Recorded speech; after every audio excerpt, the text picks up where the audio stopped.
Boa noite, pessoal. Vamos só aguardar um pouquinho Paulo Eugênio e Marcelo Farani entrarem, que a gente dá início à nossa live. Sejam muito bem-vindos. Boa noite. Dilvanei, Suzarte, a galera top aí. Bacana. A gente vai bater um papinho hoje sobre eletroestimulação e tem dois feras aí da fisioterapia em terapia intensiva, que manjam muito de eletroestimulação. A gente vai bater esse papinho. Se vocês quiserem, podem mandar perguntas por aqui ou pelo nosso Telegram também. Tem um Telegram também, eu estou com ele aqui. Tem uma galera mandando perguntas pelo Telegram.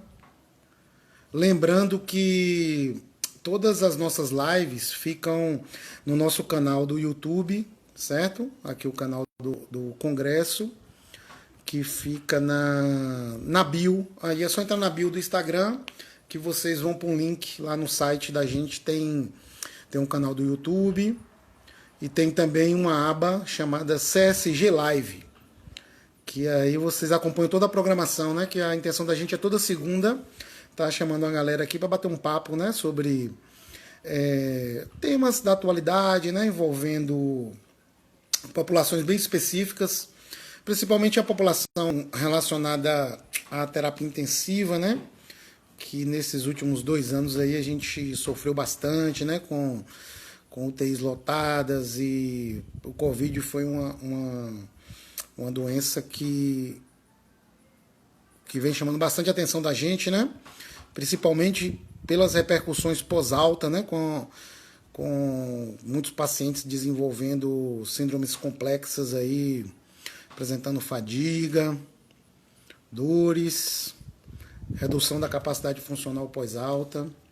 Então é bem bacana. Farani já entrou aqui. Deixa eu ver. Deixa eu ver se eu chamo ele aqui. Ana, vamos ver se o Farani aceita. Eu acho que o Paulo Eugênio já deve estar entrando também. Boa noite, meu querido. Boa noite. E aí, Rodrigão? Como vai? Quanto tempo, velho? Quanto tempo? Essa pandemia distanciou a gente, hein? Rapaz, quanto tempo, hein, velho? Eita. E aí, velho? Tu tá em Curitiba, foi? Tava em Curitiba. Cheguei meio da tarde já, o dia todo viajando. Aquela correria, né? Mas é isso aí. Véio. Mas tava passeando ou a trabalho? Não, tava dando curso de ultrassonografia lá. Ah, bacana, velho, bacana. Fazendo a O capacitação lá pro chegou pessoal. aí. Ah, massa. Paulinho já chegou aí, já. Deixa ele pedir para entrar aqui, que eu não tô conseguindo adicionar ele, não. Não? Ah, bacana. O ultrassom é uma ferramenta bacana, né, velho? Tô estudando também. Eu vi a publicação que vocês fizeram. A galera tem que começar a praticar, começar a fazer capacitação, né? Se formar, porque é uma ferramenta muito boa, mas precisa de habilidade, né, para usar. Precisa organizar esses protocolos direitinho para ter uma medida bem fidedigna, né, velho? O incentivador da ultrassonografia é esse cara aí que chegou agora. Virou o monstro da ultrassonografia. Esse aí eu sou fã desde quando era pequeno. Esse que me colocou nesse caminho foi esse aí. Esse aí eu sou fã desde quando era pequeno, rapaz. Eu sou suspeito para falar de vocês também, mas Marcelo, velho, que bacana, viu? E você, que bacana ter vocês aqui. Que massa, velho. Bacana mesmo, bicho. Nós estamos aí nessa iniciativa desse evento, né, que vai ocorrer no final do mês.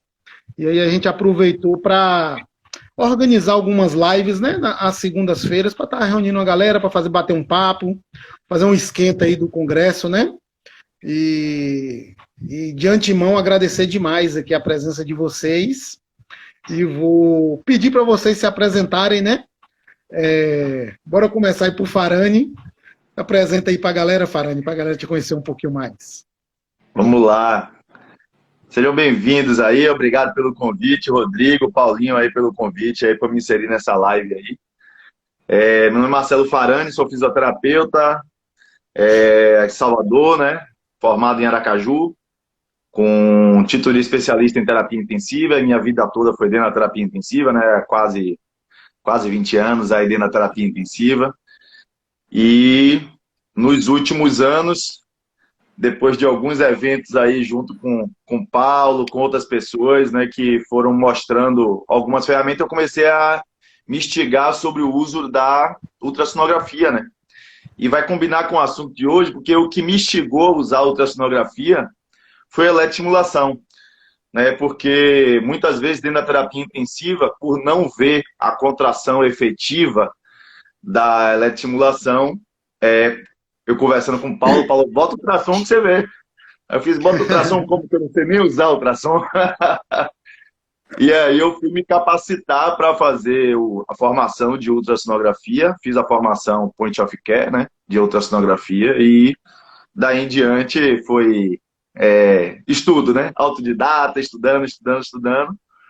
E eu comecei a ver que é uma ferramenta que eu, não sei, vou dizer assim, eu acho, assim, ao meu ver, é a melhor para avaliar a eletroestimulação em casos, né, de situações extremas que a gente não consegue fazer uma eletroestimulação correta, né?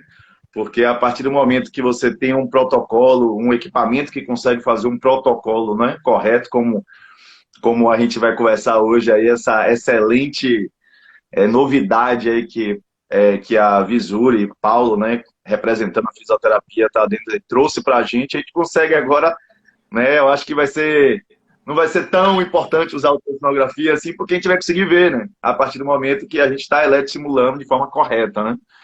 Então, é bem interessante esse papo e eu passo a bola para a Paulinha aí se apresentar agora. Boa noite, pessoal.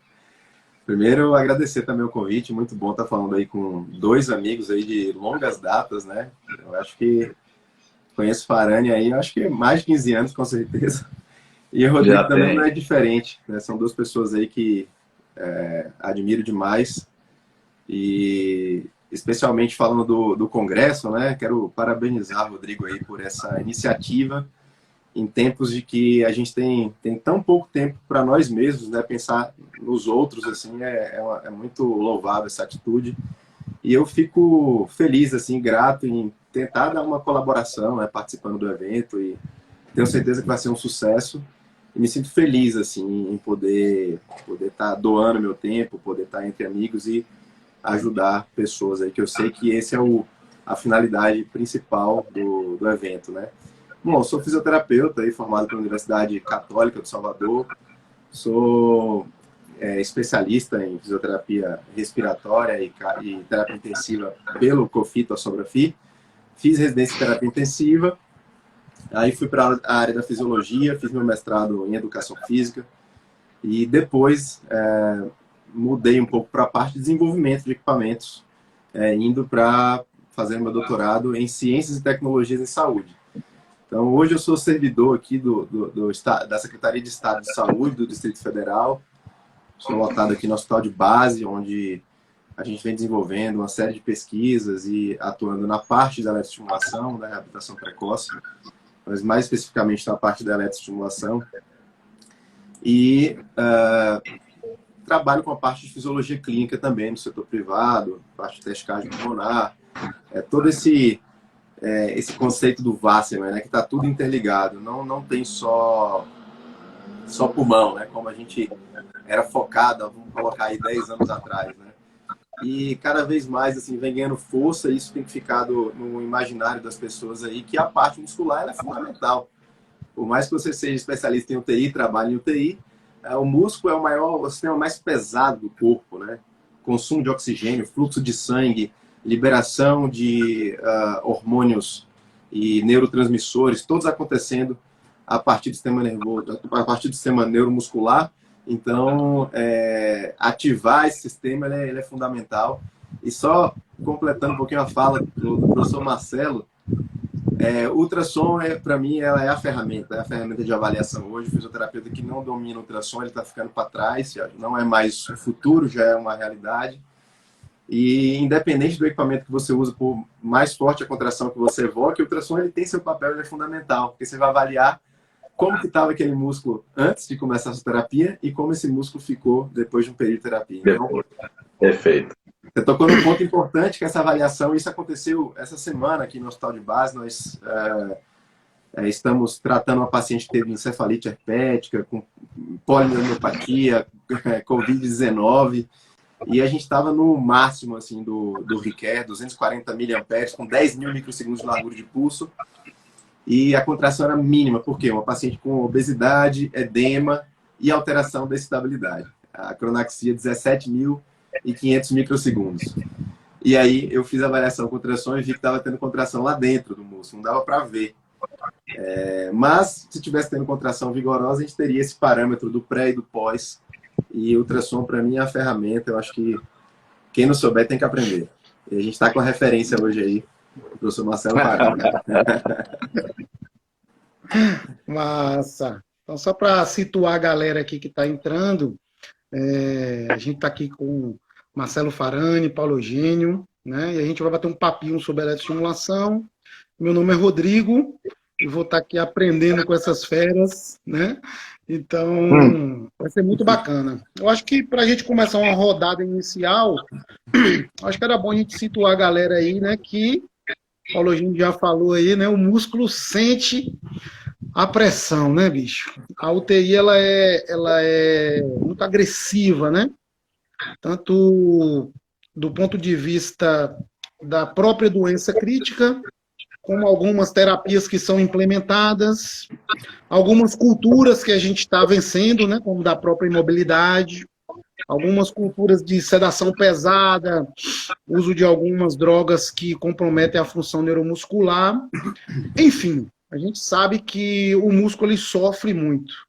E a gente vem se atentando a isso, pelo menos eu percebo que nos últimos 15 a 16 anos as discussões elas começaram a ser mais fortes. A gente começou a ver mudança na prática, né? Ainda não é o ideal, mas a preocupação neuromuscular começou a permear esse ambiente, principalmente depois que a gente viu que os pacientes estavam apresentando graves incapacidades funcionais após a alta. Então, eu acho assim, que a gente pode começar nesse sentido, né? Do músculo sofrendo e o que é essa eletroestimulação e como ela pode ajudar a gente a tentar manter um músculo um pouco mais saudável durante a internação. Vou passar para Paulo Eugênio a fala, depois Paulo Eugênio passa para Farani e a gente faz uma rodada de métodos, de avaliação, de aplicação, mas acho que vamos fazer uma rodada introdutória primeiro aqui para ficar bacana. Bacana. Você tocou aí em pontos históricos que eu acho que é fundamental, né? Hoje, com o advento aí da internet, redes sociais, a informação vai chegando muito rápido, às vezes as pessoas se perdem, e é muito importante entender essa questão histórica, né? No nosso tempo de terapia intensiva, lá no começo, lá 2003, 2004, eu lembro que a gente ia ler algum artigo da Chest, não tinha o site da Chest para você baixar o artigo. O artigo vinha de navio para o Brasil, levava 6 meses. E olha que nós somos jovens aqui, mas isso é coisa de 15 anos, 16 anos atrás, 17 anos. Então, não tinha essa facilidade de informação, né? E realmente, eu também concordo contigo, eu acho que o período é esse aí, mais ou menos 2005, a gente começou a pensar em colocar paciente em implante ortostática, fazer cinesioterapia, mesmo que passiva, que não serve para muita coisa. Mas a gente estava pensando nessa coisa de mobilizar o paciente, né, de fazer esse paciente se movimentar. Eu, particularmente, não gosto do termo mobilização. Eu vejo que vários professores aí usam. O professor Farani também usa. Até dei uma provocada nele outro dia, que ele falou, faça uma pergunta. Eu coloquei, mobilização ou reabilitação? Ele não me respondeu. Não, deixa eu dar uma dica. Você viu o artigo do Neder que saiu agora essa semana? Não. Ele botou no título, eu lembrei de você, ele botou mobilização e reabilitação precoce no próprio título. Ele usou os dois termos no próprio título. Legal. Eu já falei isso com vários formadores de opinião. Eu vejo o professor Farani, Iven, são caras que têm milhares de seguidores aí, são caras que estão bem envolvidos com isso e formam pessoas, né? E os termos eu acho que são importantes. Mobilização, qualquer pessoa mobiliza. Você pega a perna do paciente, estica e puxa, isso é mobilização. Reabilitação, não. Reabilitar é reabilitar. E só quem pode fazer isso é o fisioterapeuta e o fisiatra. E fisiatra tem pouquíssimos fisiatras na UTI hoje. Então, eu acho que a gente tem que resgatar esse termo, porque daqui a pouco vai acontecer o que acontece na Austrália. Enfermeiro faz mobilização. Né? Faz mobilização. E enfermeiro já tem muita função, é uma profissão maravilhosa, eles têm funções bem predeterminadas, predefinidas aí. Mas a reabilitação precoce, ela é fundamental e é essa técnica que vai tirar os pacientes da UTI, essa técnica que vai fazer com que os pacientes saiam mais rápido da unidade de terapia intensiva, né, do hospital, da ventilação mecânica. E, assim, essa cereja tem que ficar na mão do fisioterapeuta, que está ralando aí há muitos anos. Talvez a ficha ainda não tenha caído nessa nova geração, porque eu vejo que os caras, né, que foram se destacando na profissão, como vocês, estão cada vez mais fora da assistência, mais na área da graduação, cursos, mas estão saindo dessa coisa do plantão e a galera está ficando um pouco desnorteada com tanta informação aí. Mas, pensando em eletroestimulação, que é uma técnica da reabilitação, só fazendo um parênteses aqui, o problema da mobilização são as traduções que vêm do inglês, né? Porque os artigos publicam Early Mobilization. E aí os caras mostram técnicas de reabilitação. Só que a gente tem que entender algumas questões culturais de outros países. Eu morei um tempo na Bélgica e a atuação é diferente. Por exemplo, fisioterapeuta na UTI, ele só faz reabilitação muscular. Ele aspirar não é uma coisa comum que qualquer um faz. Um médico, um enfermeiro, quem está na beira do leito vai lá e faz. No Brasil, normalmente fica com fisioterapeuta, né? E outros países, os enfermeiros tocam a reabilitação, enfim. Na Europa, né? Na Europa. Alemanha. Exato. Não tem fisioterapeuta em muitos lugares. Não tem. Portugal.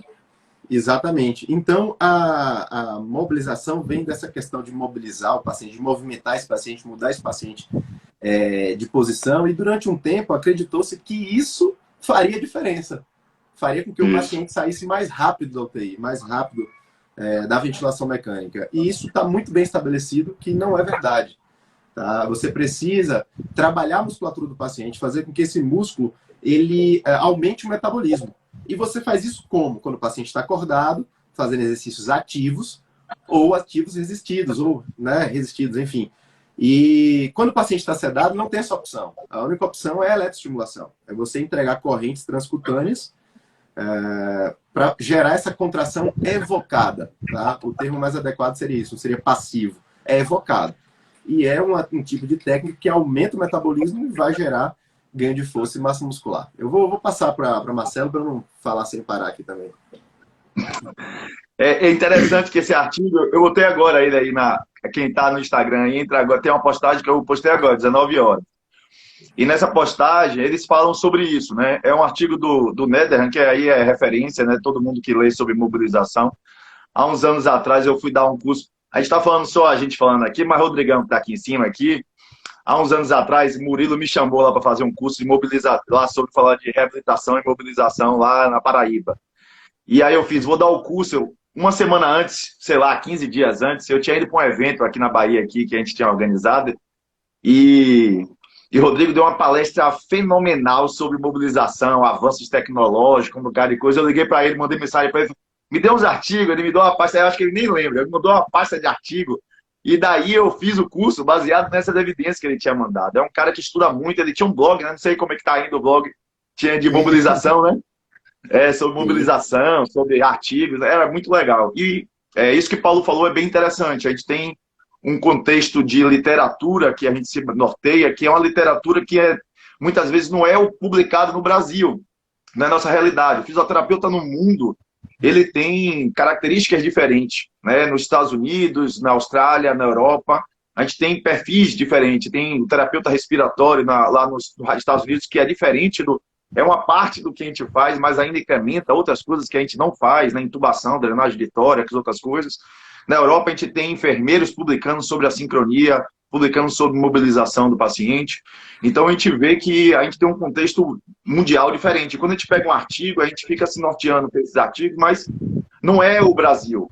É claro que a gente se norteia por ele porque as publicações são mais fortes, né? As publicações têm mais referências, têm menos viés, né? Muito mais, eles têm uma cultura de publicação mais forte que a gente.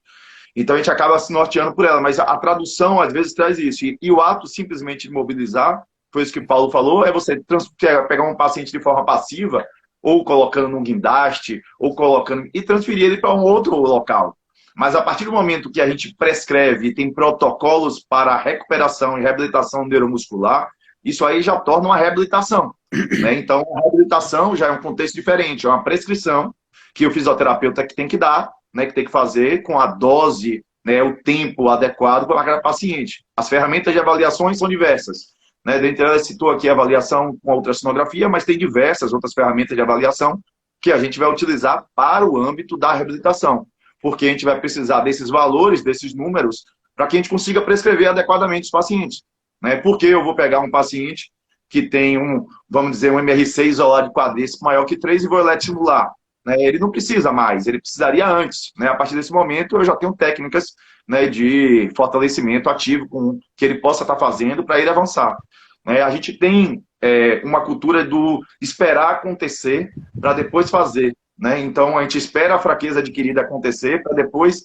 fazer, né? Então com a eletroestimulação a gente se antecipa, com a ultrassonografia eu me antecipo, porque eu vejo já através de uma ferramenta passiva, vamos dizer assim, né, que nesse momento o paciente não está executando uma escala funcional, não está executando um MRC, avaliar o músculo, ver o que aconteceu nesse músculo e já poder aí sim estar prescrevendo condutas antes, avaliar a eletroestimulação e ver a resposta antes e depois, né? Tem trabalhos nacionais bons, né? Paulo publica bastante, tem trabalho de Alexandre Simões, tem as pessoas que publicam aqui no Brasil sobre a eletroestimulação de manutenção total praticamente do músculo.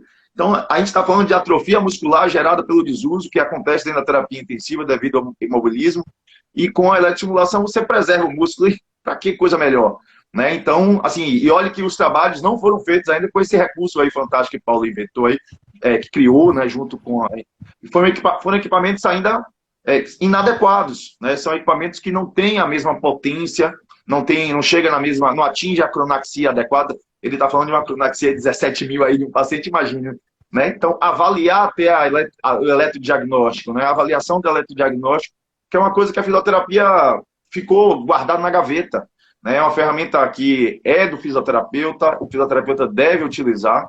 E eu conheço pouquíssimas pessoas. Entrou o Francimar aqui, entrou o Paulo, poucas pessoas no mundo e no Brasil, assim, utilizando. Assim, no mundo tem um pouco mais, né? Porque a gente vê alguns artigos, né? Rick Gosselin, que alguns outros autores. Mas aqui no Brasil a gente não vê publicações e a gente fica esperando o paciente entrar em fraqueza.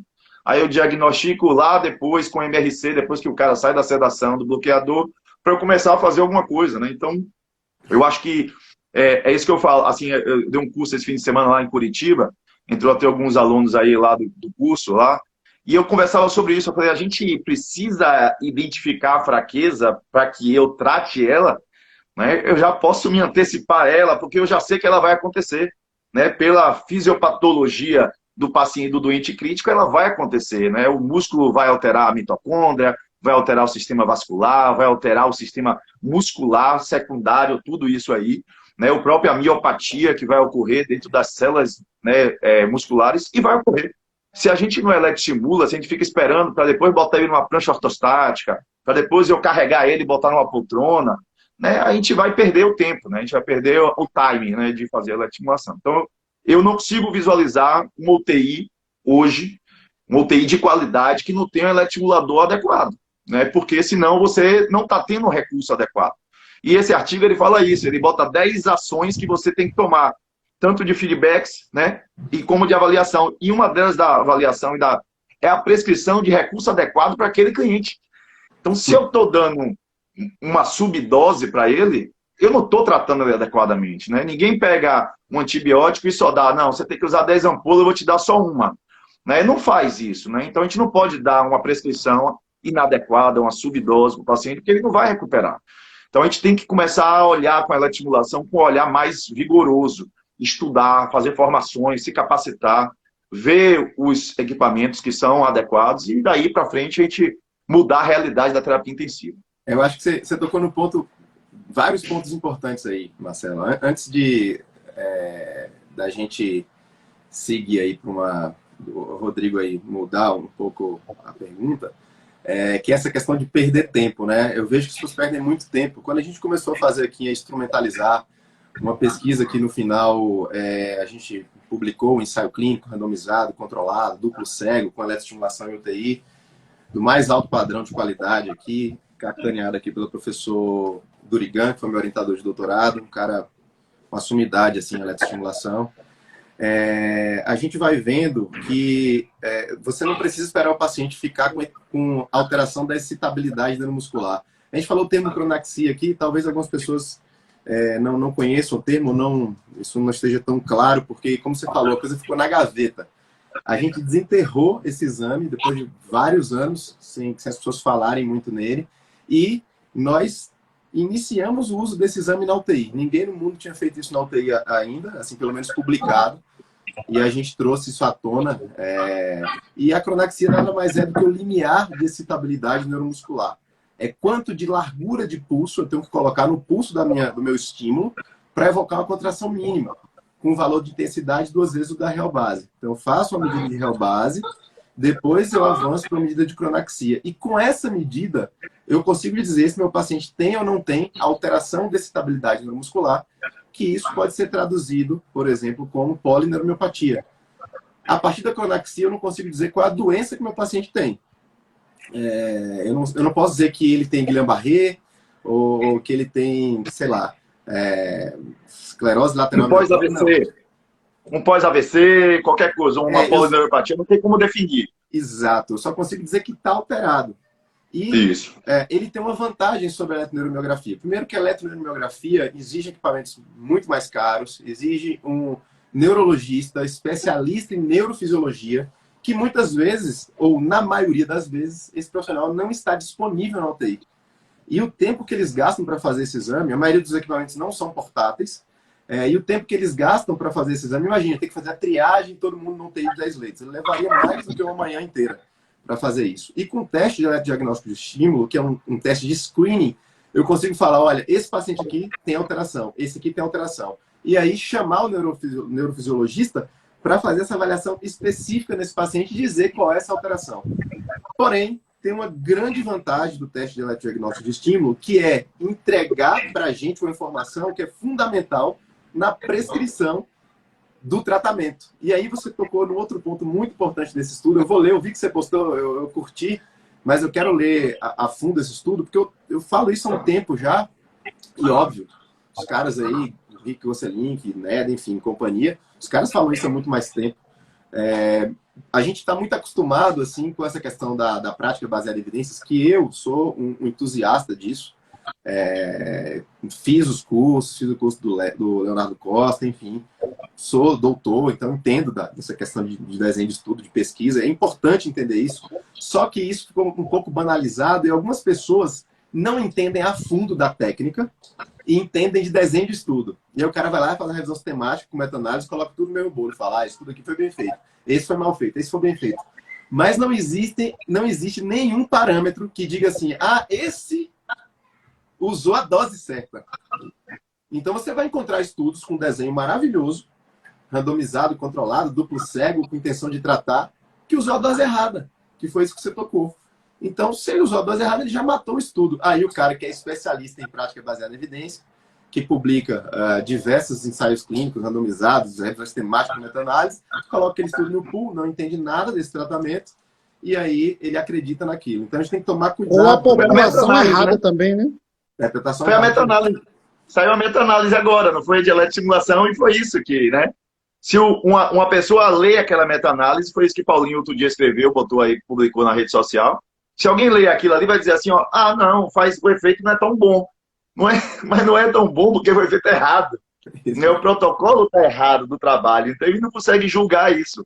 Né? Ele olha para aquilo ali, vê que pegou um equipamentozinho que era para equipamento, para nem entrar na UTI, que deveria estar dentro da clínica de fisioterapia lá fora, porque é um equipamento que é para estimular músculos, vamos dizer, entre aspas, saudáveis, né? Mais, vamos dizer, mais próximos dos saudáveis, e quer estimular um paciente que tem uma alteração de cronaxia gigantesca, que está dentro da terapia intensiva, que a gente não consegue estimular nem com equipamentos um pouco melhores que tem no mercado, que chega a 1.000, né? Que chega a 700. Você não consegue estimular. Então, ele pega um equipamento que chega a 400, 600 e quer fazer um trabalho científico com esse equipamento, né? Então, não tem como, né? Aí poderia ser outra população. Se ele botasse esse equipamento dentro de uma população de reabilitação lá ambulatorial, aí beleza, poderia atingir, poderia ter uma resposta melhor, porque é diferente a análise muscular desse paciente neuromuscular, né? Mas dentro da UTI não consegue, né? A gente tem que pensar também, se você quiser interromper, pode ficar à vontade, viu, Rodrigo? Bacana.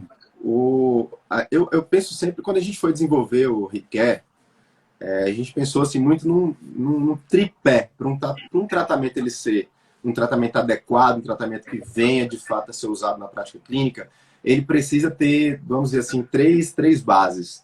Ele precisa ser eficaz, ele precisa ser seguro, ele precisa ser viável. E viabilidade, assim, na minha mente, se eu pudesse falar em uma frase, é aquele tratamento que ele é aplicável na prática clínica. Né? E aí, outro dia, eu estava dando uma palestra assim, para um grupo de alunos de graduação, tinha pessoas de pós também, mas jovens fisioterapeutas. Aí uma aluna perguntou, mas eu li um estudo seu e você fez o estudo com um equipamento convencional e teve bons resultados. E por que eu preciso do ReCare? Foi uma pergunta super interessante, uma pergunta muito sagaz, assim, eu adorei essa pergunta. E é simples, porque para fazer esse estudo, eu primeiro peguei pacientes que não tinham alteração da estabilidade neuromuscular, eram pacientes que acabavam de entrar na UTI com traumatismo crânioencefálico, ou seja, não tinha sepsis, não tinha nenhuma alteração de condição nervosa, e eu tinha 3 residentes, 2 alunos de mestrado, eu como aluno de doutorado, outros pesquisadores, 2 equipamentos, todo mundo em cima do paciente, para fazer a terapia.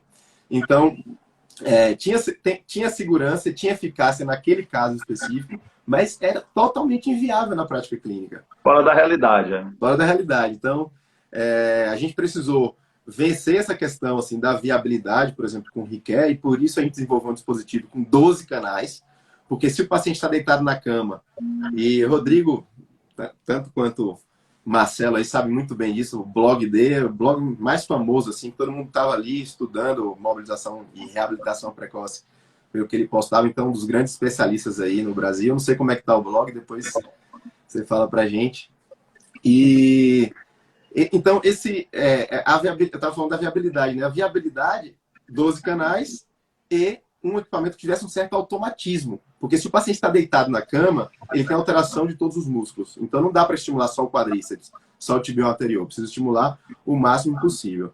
Quando a gente pensou em eficácia, e Marcelo está tocando nesse ponto aí, fortemente, talvez algumas pessoas não estejam captando por não usar eletroestimulação, mas basicamente o que a gente sabe hoje sobre dose de eletroestimulação, para eu conseguir gerar contrações, um estímulo eficaz para poder ter ganho de força e massa muscular, eu preciso evocar contrações vigorosas.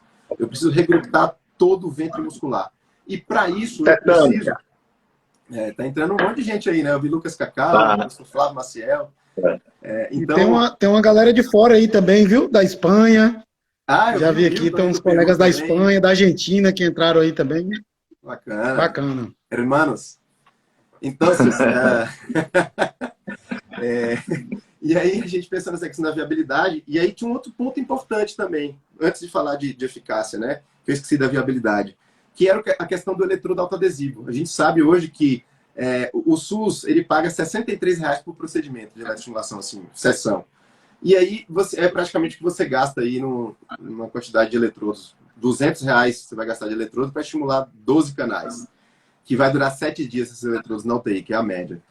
Então a gente teve que desenvolver um eletrodo tipo cinta que pudesse ser reutilizável e fosse rápido de colocar.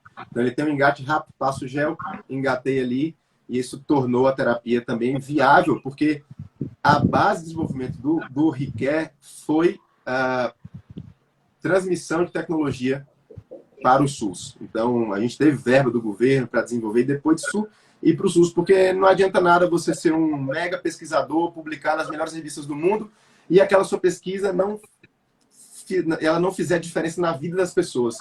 Então, quando, Rodrigo, você me convidou para participar do congresso, eu tenho participado de pouquíssimos eventos.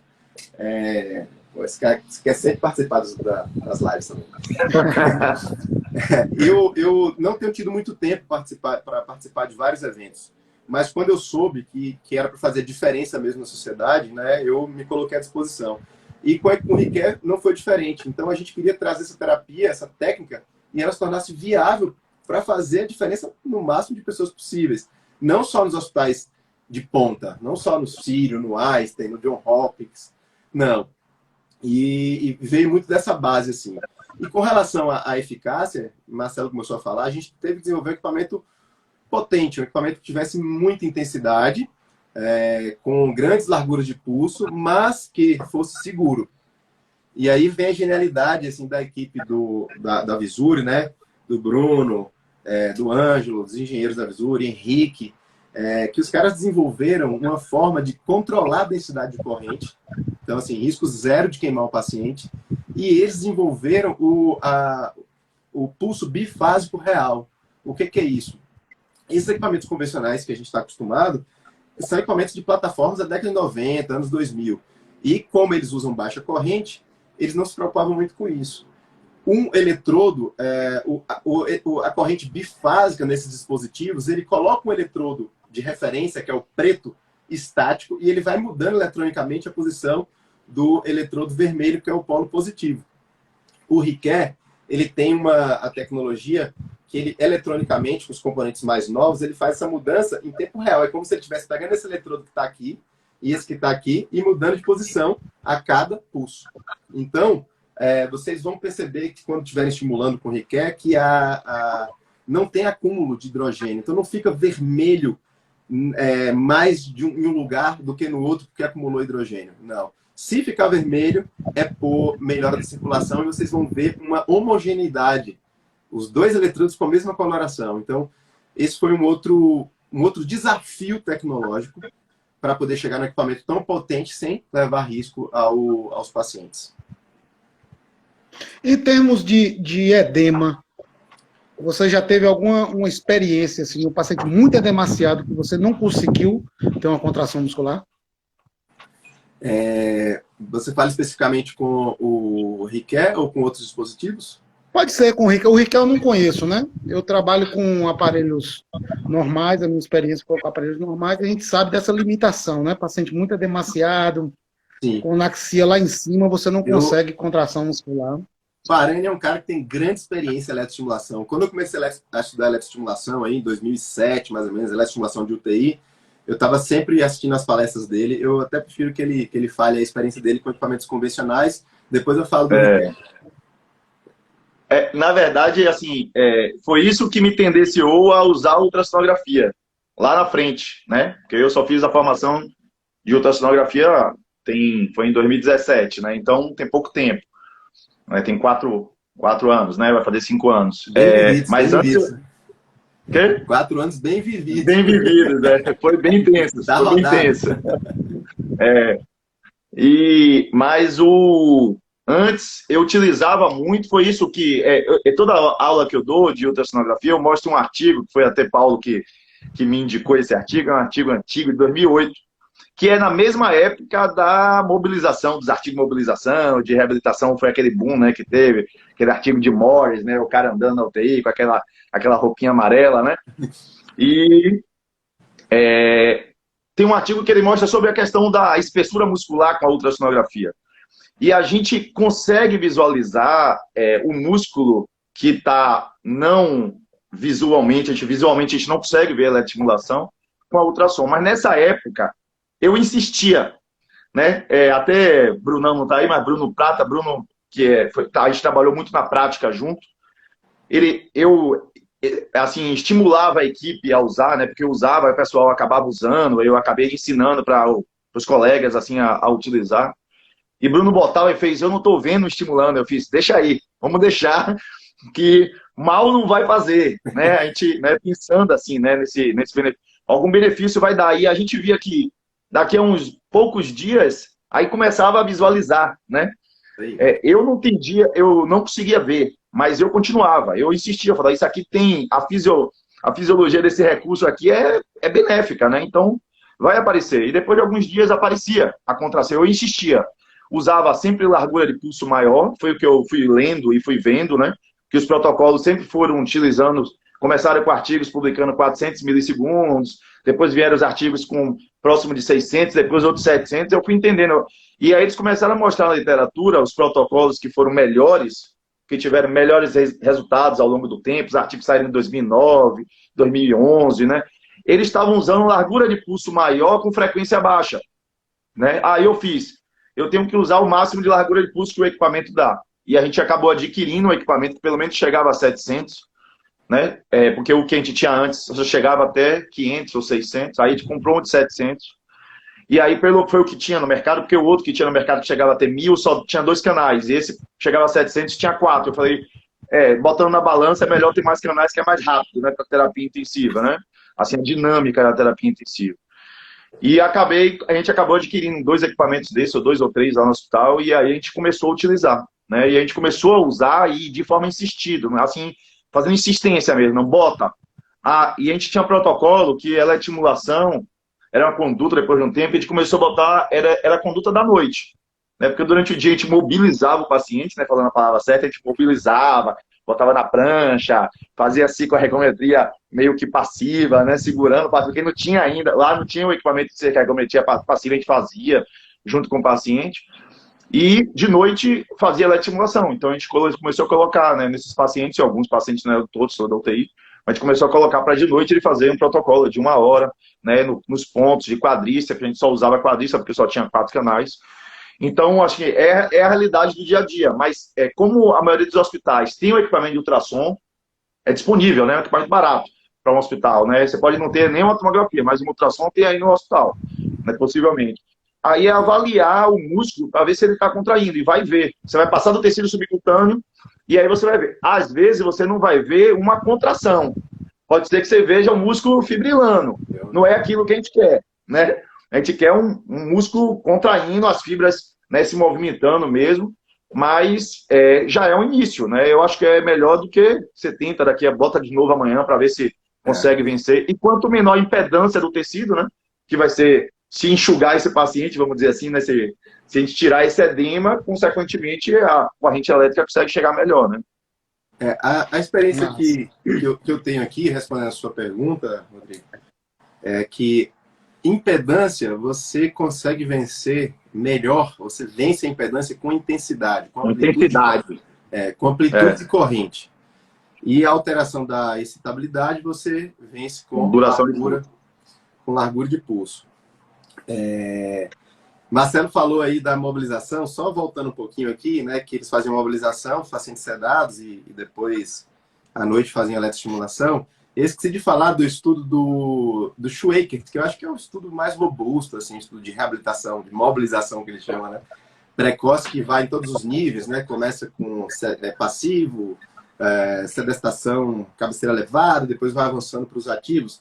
E se vocês olharem esse artigo, no gráfico que ele mostra, eu falo isso em todas as minhas palestras, porque assim, tem que reforçar. Outro dia em São Paulo, lá, o pessoal da Visuri foi apresentar o Riquet lá para um profissional, eu não estava nesse dia, e o colega bateu firme que cinesioterapia passiva tinha impacto na força e na massa muscular. Não tem como, não é antifisiológico isso, tá? E aí, nesse estudo do Schweikert, até o 14º dia, não tinha diferença entre o grupo reabilitação para o grupo cuidados convencionais, que naquela época não era padronizado essa coisa que hoje é padronizado, tem muito lugar que não faz, só faz a parte respiratória. Imagina em 2009, fora do Brasil, que a fisioterapia não é tão desenvolvida quanto no Brasil. Bom, e aí depois do 14º dia começa a melhorar. Por que isso? Porque até o 10º dia a maioria dos pacientes estavam sedados. Então, você não consegue ter esse efeito. E aí o que acontece? Aí vem o ponto do edema e o ponto que o Marcelo falou sobre esperar o cara estar alterado, o paciente estar com alteração da estabilidade, cheio de edema para fazer a terapia. Aí começa a ficar mais difícil. Por quê? O Riquet, por exemplo, ele tem potência para chegar a 500 mA. Só que a gente não liberou isso para o mercado, por alguns motivos. Um deles, a Anvisa só permite 80 RMS de corrente máxima. É um tipo de, digamos assim, de unidade um pouco diferente, tem alguns cálculos aqui mais complexos que não vem ao caso fazer agora, porque não é só a intensidade, na amplitude da corrente, tem também a largura de pulso, você tem um cálculo por trás disso. Então, a Anvisa só libera 80 RMS, que é milivolts, né? Miliampere de RMS. Então, tem essa limitação. Mas tem outra questão também, que a gente ficou um pouco com medo de liberar um equipamento tão potente para o mercado e os profissionais fazerem lesão dos pacientes. Então, a gente está amadurecendo o mercado e, aos poucos, essa maturidade, as pessoas vão entendendo sobre eletro, vão fazer, porque tem a galera corajosa. A maioria tem medo, liga, ó, não estou conseguindo estimular. Você chegou a conta, cheguei só até 110. Aí eu vou lá, viajo, chego lá no hospital da pessoa, vou lá 240, a pessoa, oh, meu Deus. Não, pode ir tranquilo até 240 miliamperes, porque o equipamento está ali para chegar naquele valor. E aí que vem a questão. Eu peguei essa paciente, por exemplo, com encefalite. Ela já estava 30 dias só fazendo cinesioterapia passiva. Essa unidade não tinha o Riquer. E aí, colocamos o Riquer nessa unidade e fomos avaliar a paciente. 17 mil microsegundos, uma camada dessa grossura aqui. Vamos falar aqui de um ultrassom de 5,5, 55 milímetros. A metade era gordura e edema, era isso aqui. E aí, até a corrente chegar lá embaixo, você tem que colocar no máximo para estimular. Se essa paciente tivesse sido estimulada desde o começo, não teria esse edema, porque tem uma série de estudos mostrando, né, aumento da circulação. Inclusive, um grupo japonês sugerindo o uso da eletroestimulação para prevenir trombose venosa profunda. Por quê? Trombose. Porque aumenta o fluxo muito mais do que passivo. Então, se eu pego aquela maquininha passiva de ficar bombeando ali a perna, a eletroestimulação ejeta muito mais sangue. E ainda você está conseguindo manter a massa muscular. Aí a gente chega num ponto que tem que ter paciência, você tem que respirar fundo, você tem que entender as limitações, tem que entender os paradigmas, e a gente tem que ser um instrumento de mudança, um instrumento de avanço da sociedade, né? Eu costumo dizer que eu fiz residência paga pelo governo, eu saí do Brasil pago pelo governo, eu fiz mestrado pago pelo governo, fiz doutorado pago pelo governo, estou tocando minhas pesquisas com dinheiro do governo, então eu tenho que dar um retorno para a sociedade. Às vezes dá vontade de jogar tudo para cima e falar, beleza, vai, fica aí na idade da pedra, fazendo CPM, fazendo maquininha para bombear a perna, ensinando terapia passiva, e vou ficar por aqui. Mas a gente respira fundo. Você tem hospitais que usam isso de rotina e não tem um eletroestimulador. Então, é difícil. Você tem que ser um trabalho de formiguinha.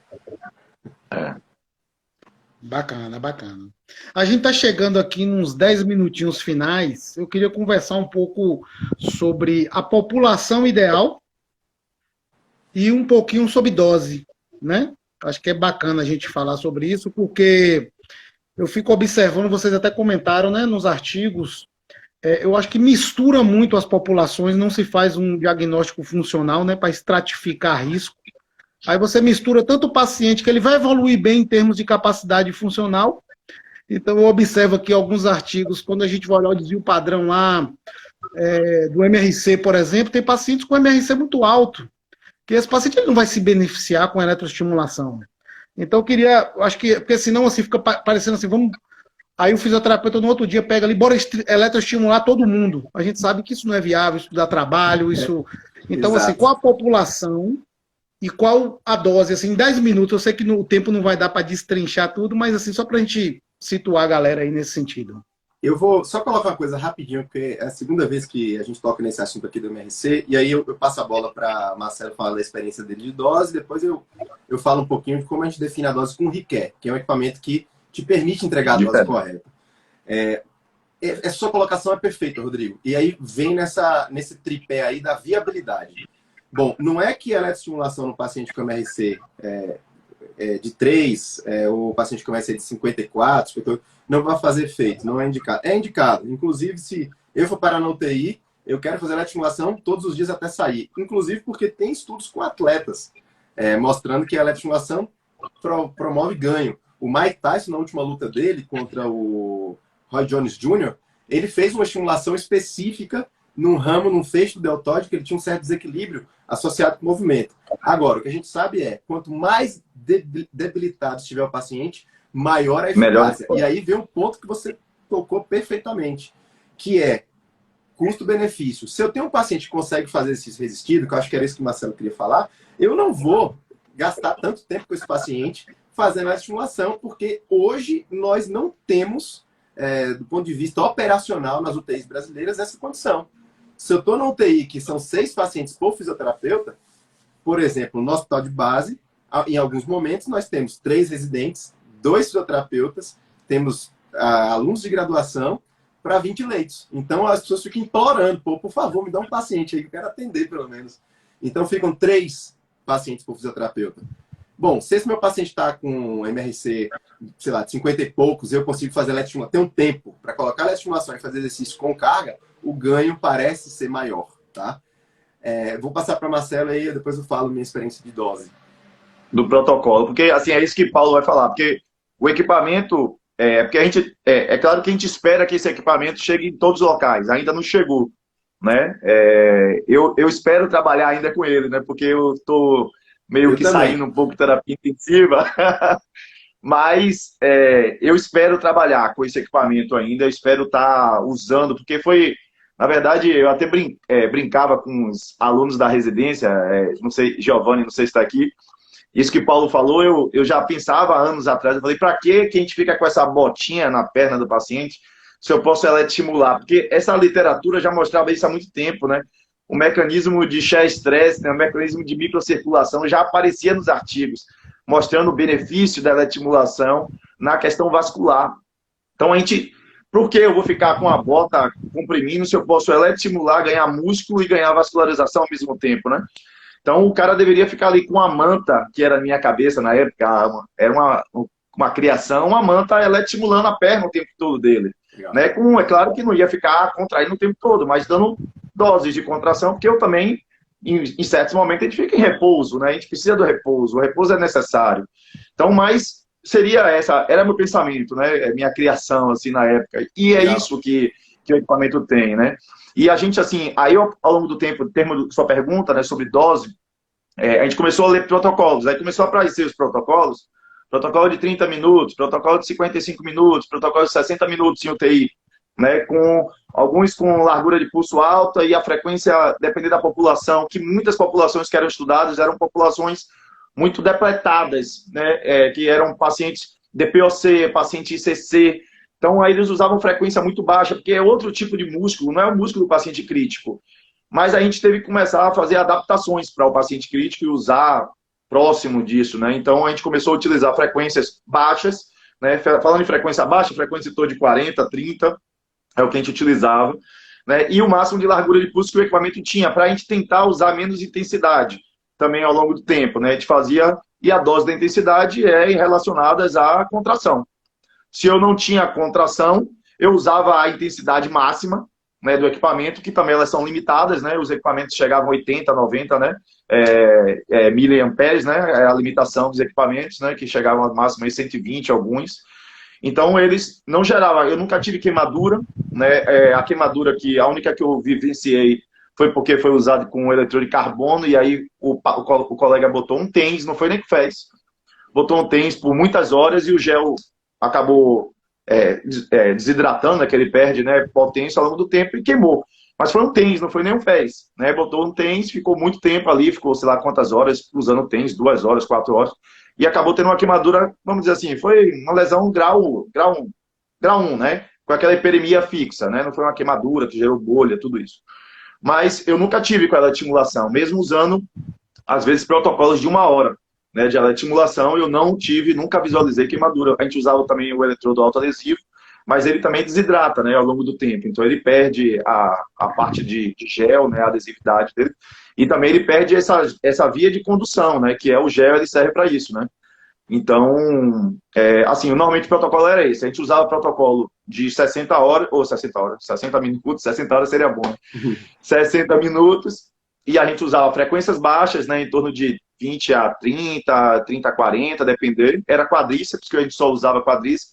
Quando o paciente tinha alguma lesão visível de tibial anterior, mas aí já era já no futuro, né? Quando o paciente já acordado, alguma coisa, tibial anterior aparecia lesionado, a gente estimulava, botava no fibular comum e botava sobre o ventre do músculo tibial anterior também, mas já era reabilitação tardia, já isso.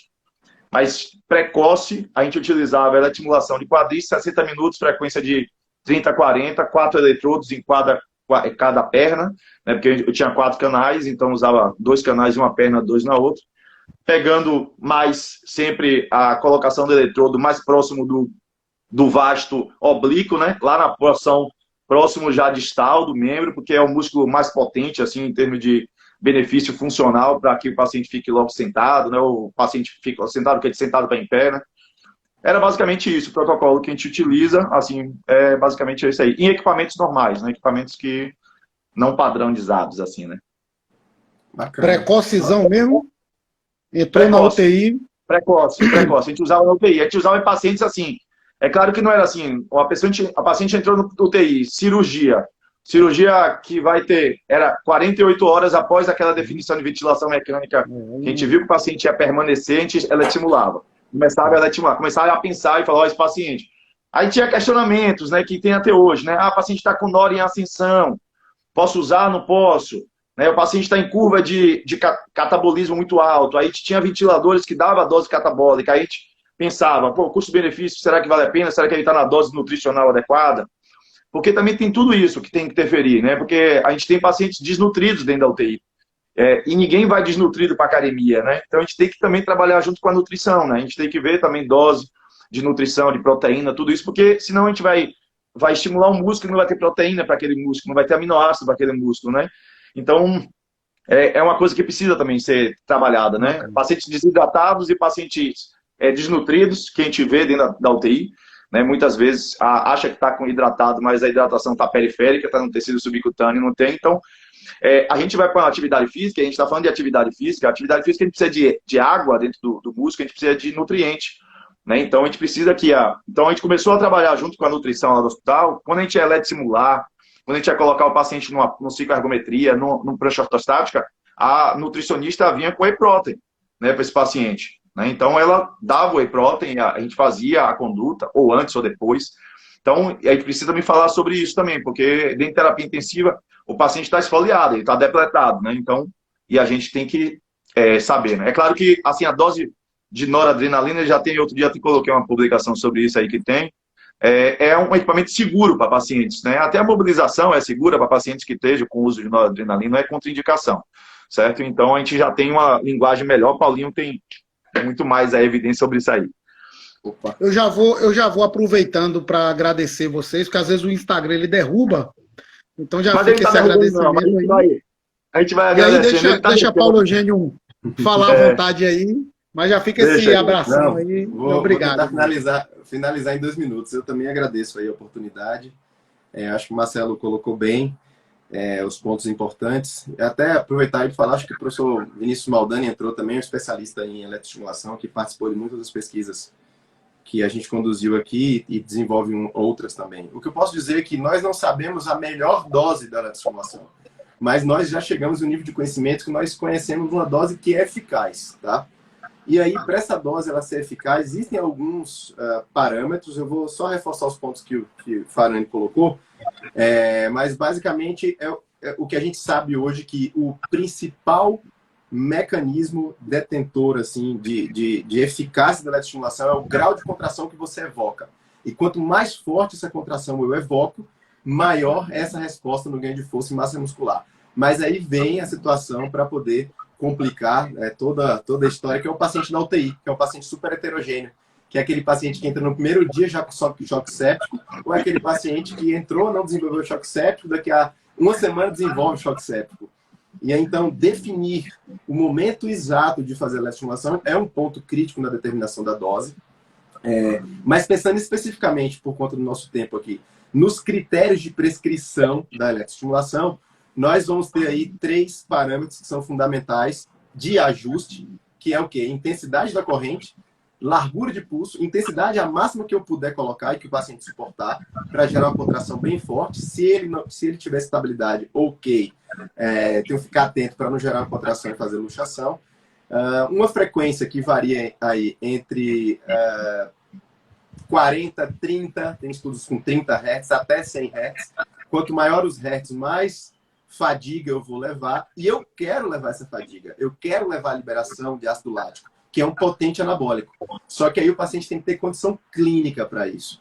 E aí existem parâmetros, né? Marcelo começou a falar alguns aí de dose, de droga e tal. Tem a questão nutricional também. A partir do ultrassom eu consigo avaliar isso bem, porque eu preciso escalonar essa terapia. E aí vem outro marcador importante, que é o número de contrações. O professor Vinícius Maldana está estudando isso agora. Fazer a mesma intensidade, mas 50 contrações, 100 contrações, 200 contrações, porque hoje a gente não prescreve mais com tempo, a gente prescreve com número de contração. E aí, falando de um protocolo que deu certo, eu posso falar do estudo que eu conduzi aqui, que a gente conduziu no hospital de base, que foi meu trabalho de doutorado, que nós fizemos apenas 50 contrações. E isso durava 30 minutos. Tempo on, tempo off, com a maior intensidade possível, evocando 50 contrações dia. De segunda Tempo a on, segunda. tempo off de quanto, Paulinho? Se eu não me engano, o tempo on acho que foi de 6 segundos e o tempo off 3 vezes esse valor. Algo nesse sentido aí. Mas era assim, o tempo off era maior. Eu acho que foram 7 segundos de tempo on e 20 e poucos de tempo off. Era 1:3. É 1:3, né? A relação, mais ou menos. Era 1:3. Quadríceps. Só quadríceps, Paulo? Não. Aí tem outra coisa que é o volume de músculos estimulados. Isso, nesse estudo foi quadríceps, foi isquiotibial, tibial anterior e tríceps sural. Eu fiz um estudo anterior que, além desses... Ao mesmo tempo? Ao mesmo tempo. Mas não de vez. Ao mesmo tempo, assim, depois... Não, eu sei. Questões sincronizadas, né? Aí. E por quê? Quanto maior o volume de músculo que eu recruto, eu também estou tendo um efeito sistêmico maior, mais circulação, eu estou tendo mais liberação de, por exemplo, testosterona, GH. E a Ludmila perguntou aí, numa mensagem anterior, da questão da estimulação para prevenir trombose, se para fazer no paciente que, sei lá, não está... tira o medicamento desse paciente, não. Seria antiético hoje, que é o padrão ouro. Mas existe uma plausibilidade, esse estudo que eu citei, ele não foi um ensaio clínico randomizado controlado, foi um observacional, que mostrou aumento da circulação na artéria, se eu não me engano, agora me falhou aqui, não sei se foi na poplita, não sei. Mas, enfim, esse estudo mostrou um aumento do fluxo maior do que a bombinha, do que o bombeamento. Mas os pacientes estavam heparinizados.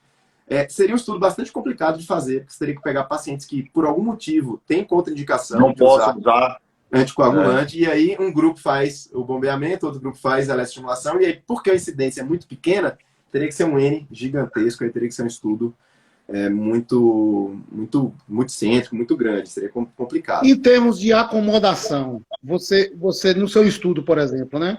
Você fica à beira do leito vendo se a contração ela vai perdendo essa magnitude, você vai ajustando a intensidade ou você já bota a intensidade logo? Ótima pergunta. Nada como ter discípulos aí, ó. Suzane aí colocou aí que o tempo do estudo foi 5 segundos on e 25 off. Eu acho que esse... Obrigado, meu velho. Foi isso aí. É porque tanta coisa você vai acabando esquecendo, assim, as prescrições. Bom, essa sua pergunta é muito interessante. Existe uma confusão quando a gente fala de eletroestimulação, que todo mundo fala, você faz o quê? Você que tipo de corrente você usa? Você usa corrente russa? Você usa FES? Não, FES não é uma corrente. FES é um uso, né, das correntes, quando você quer evocar um movimento funcional. E quando você pensa em FES, por exemplo, um FES cycling, você vai colocar o paciente na bicicleta e você quer que ele pedale. Você tem que buscar um ponto de equilíbrio. Qual ponto é esse? Gerar potência para pedalar e menos fadiga. Quando eu penso em hipertrofia e ganho de força, eu quero arrebentar o músculo. Eu quero que o ácido lático saia no suor. Eu quero romper fibras. Então, eu não posso deixar acomodar. Quando vai acomodando, eu vou aumentando essa intensidade.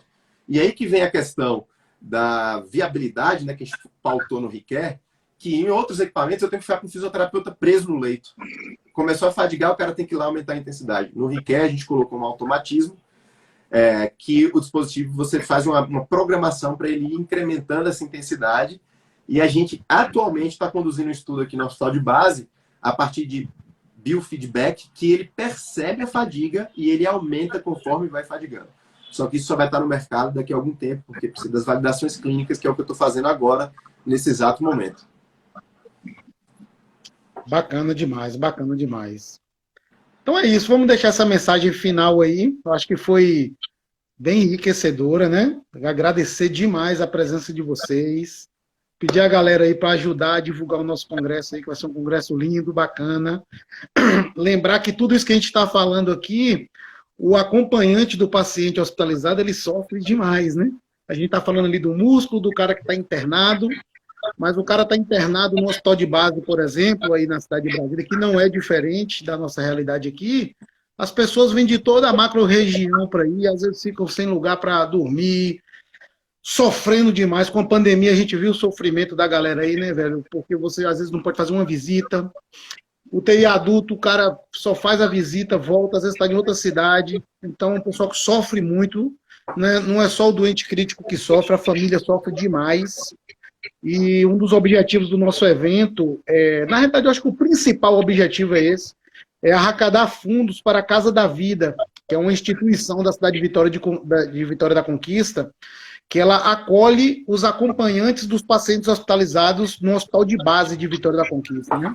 Vitória da Conquista, eu acho que vocês conhecem aqui, é uma cidade grande da Bahia, né, que abarca tanto uma região grande aqui do sudoeste, do oeste baiano, mas também norte de Minas Gerais. Foi um hospital que eu comecei a trabalhar lá e já percebia esse sofrimento dos acompanhantes, né? Então, assim, todo paciente que é internado hoje na UTI lá de Vitória da Conquista, os acompanhantes que não têm condições financeiras ou logísticas, eles ficam hospedados ao lado do hospital. Então, é um conjunto de voluntários que sustentam essa instituição. É uma instituição que arrecada fundos de uma galera que se mobiliza para fazer acontecer. A instituição já tem 4 anos já, então vai ser bem bacana. Nessa semana eu vou fechar a programaçãozinha, vou estar mandando os e-mails para vocês aí, tudo direitinho. São voluntários também, né? Agradecer a todo mundo, né, que está participando, colegas do exterior aí, que sensibilizaram com a causa. E nós vamos discutir muitos temas como esses aqui. E gostaria de passar aí a palavra para vocês se despedirem da galera e deixando essa mensagem de gratidão mesmo. Obrigado aí, foi muito enriquecedor. Obrigado, Rodrigo. Obrigado, Paulo, por essa conversa. Aqui a gente para conversar e acaba aprendendo muito mais, né? Espero que a gente também tenha ajudado também as pessoas a entenderem, né? Assim, crescer. Eu acho que é bem interessante a gente falar. A gente, assim, que nem Paulo fala, assim, eu já falo de dieta de estimulação há, sei lá, desde 2007, 2006, quando eu comecei a utilizar. E eu vejo que ainda é muito pouco, né, a utilização do recurso pelo fisioterapeuta, muito pouco até o estudo, né, as pessoas querem estudar, querem se capacitar. E foi muito bom a gente ter falado desse tema e continuar falando dele até a gente começar a ver uma fisioterapia utilizando mais desse recurso, que é um recurso nosso, que é um recurso que a gente tem uma potência muito boa de mostrar para o paciente, para o familiar, para a sociedade, o quanto que a gente consegue preservar de músculo e devolver esse paciente para a sociedade com menos sequela.